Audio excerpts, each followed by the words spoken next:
People that come in to buy Legos would be, mostly parents or grandparents. Grandparents can spend more in one visit or on one Lego item.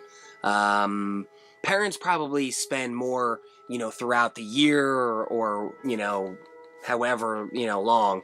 But grandparents will spend more money in one shot. People are buying Legos for really a lot of special occasions like birthdays, holidays, achievements as far as, graduation, things like that. You accomplish a goal, you did well, in something academic or something sports related, you get a reward, and then they'll come in and get a Lego of, different sizes. Usually for achievement awards, you get like a $20 to $50 Lego, but if for like a birthday or holiday, it's more of like a $50 to $100 Lego set. An everyday Lego purchase, well, definitely Lego minifigures. That's kids come in after school by themselves with allowance, but also just walking by or hanging out, just to stop in the toy store, people will grab a minifig or two or whatever.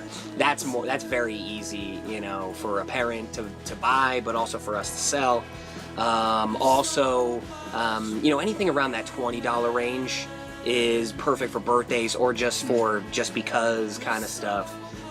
So that's why we try to stock more in that $20 range Lego items. They sell the best. Those $20 Lego items and cheaper have become impulse buys. Yes, definitely, and especially because I think they do a good job with putting more minifigures or like certain characters in those $20 sets. People used to have to buy the big sets to get the certain figures they wanted. So now the smaller $20 ones, you can get the minifigures you're looking for, and people will just be grabbing those things. So how would you say kids choose their Lego sets?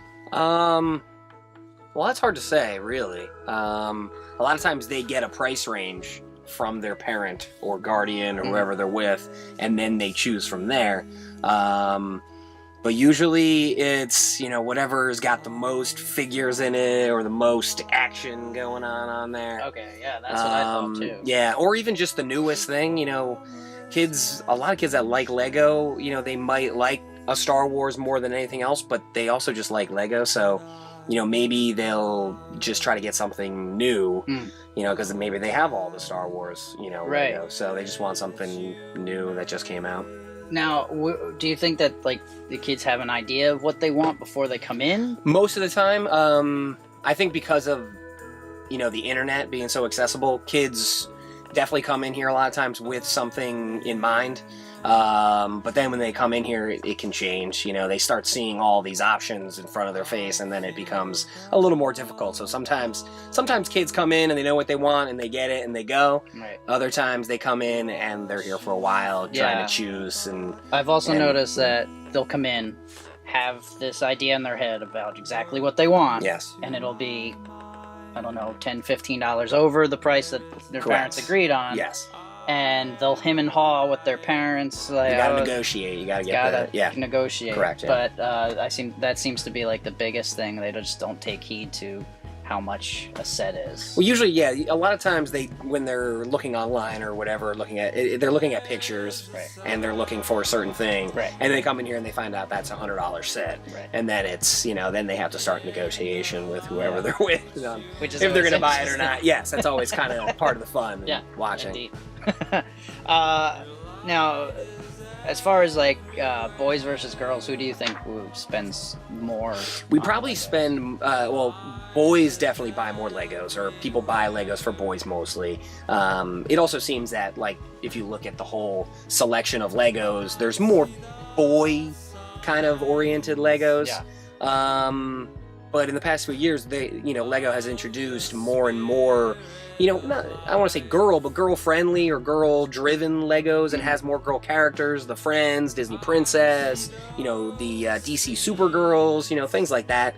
They're definitely trying to, get more girls interested in Legos, and definitely I've seen it. Girls are definitely coming in here and they're looking for Legos just as much as boys sometimes. So well, that's cool. That's great. What I've noticed with the superhero stuff in general is actually the difference in packaging. With like this Ninjago set here, like there's big action sequences going on here. A lot of, You know, yeah. It makes it look. They make it like they bring it a little more to life. Yeah. You know, and then compared to even the DC superhero girls line, it's them playing in a castle. They're just like hanging out. Yeah, like there's Wonder Woman's dorm room. You know, make sure they include the closet where there are extra outfits there. You know, I mean, I sold a piece to a little girl, big piece, $60 set. You know, something that she did not come in for, because she was interested in the Incredible Hulk, and she didn't know that a girl could be a Hulk character. Now, I'm a big nerd, so I was happy to explain that to her. But at the same time, she got so excited about that, you know, and they look at these DC superhero girls, which to me, knowing who all the characters are, I'm like, oh, that's pretty cool. But to boys and girls in general, they just look at it kind of almost as like it's kind of boring. Well, that's true, you know. But girls and boys look at stuff differently, you know. Absolutely. Whether it's, you know, society or it's just the way they are, Right. it is what it is, and It does. they come in here, and a lot of times, you know, I don't think it's necessarily anybody else or any outside influence. They come in here, and the girls, they look towards the friend stuff, you know, like that's because a lot of girls, that's kind of what they're into. Mm-hmm. They're into, you know, the beach set, you know, or, you know, the more outfits or more accessory kind of stuff. A lot of the friend stuff has more little accessories that go along with the characters more than, you know, the boys, you know, do technically. Right. So what would you say competes with Lego? Like, why would somebody come in and buy Lego over something else? Yeah, or vice versa. Well, to be honest with you, I don't think really anybody else really competes with Lego. Lego kind of has the corner of the market when it comes to like building block building stuff, especially for a certain age range, you know. There might be some younger kid building stuff that does very, very well, but really, you know, between Duplo and the classic Lego bricks, they definitely have, you know, they got everybody else beat. Yeah, I'd say if people are coming to shop for Lego, that's what they're gonna get. They're not gonna choose something else instead. Like even just building stuff, I would say 9 out of 10 people will buy a Lego building item if they're coming in for like a kid's building toy or set or some sort. Yeah, even people that come in with no idea what to get for a birthday gift, like we'll just mention Lego and they'll go, oh yeah, that's a great idea. People do think that is like a safe bet most of the time. You know, there's a few things in here that are like go-tos for a lot of people, and Lego is definitely one of them, yeah. Right. Now why would people not buy Lego? But actually the main reason why people don't buy Lego is because they think that the child or their kid has too many Legos as it is. Yeah, too many Lego. Okay, yeah, too many pieces already. Yeah. It's would you say price is a concern at all? Some people comment that Lego is a little expensive, or, you know, a little more money than they want to spend sometimes, but for the most part, I don't think, I rarely get that. Yeah, because they have so many price points that people can find. Right. You know, a size set or a, you know, certain set that they're looking for. Have you noticed anything interesting specifically about the Ninjago line as like, salesman? Well, when they first, you know, brought out Ninjago years ago, I definitely noticed that people liked ninjas. You know, they wanted to see ninja Lego, and they brought it out, and it was very popular. And I've seen it change where they've just introduced new characters and new ninja guys to it and new bad guys. So yeah, it's, you know, it's definitely evolved, and it's cool.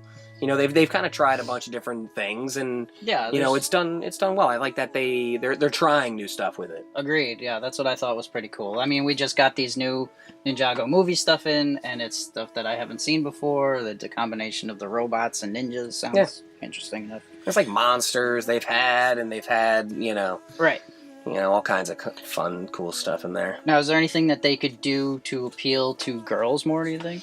Well, probably really the only thing would be to just introduce girl characters. You know, that's, you know, I'm sure what if they wanted to bring girls into the Ninjago realm, they would just introduce girl characters, yeah. Would you say there's any difference between a Ninjago purchase behavior versus a Lego in general? Like, I don't really notice a difference between any, a Ninjago purchase over any other Lego purchase. A lot of kids come back here and they'll want the newest thing. So recently, people have been buying Ninjago because they have the newest kind of line out as far as what Lego offers. So I have noticed, people going towards the Ninjago just because it's the newest right now. Okay.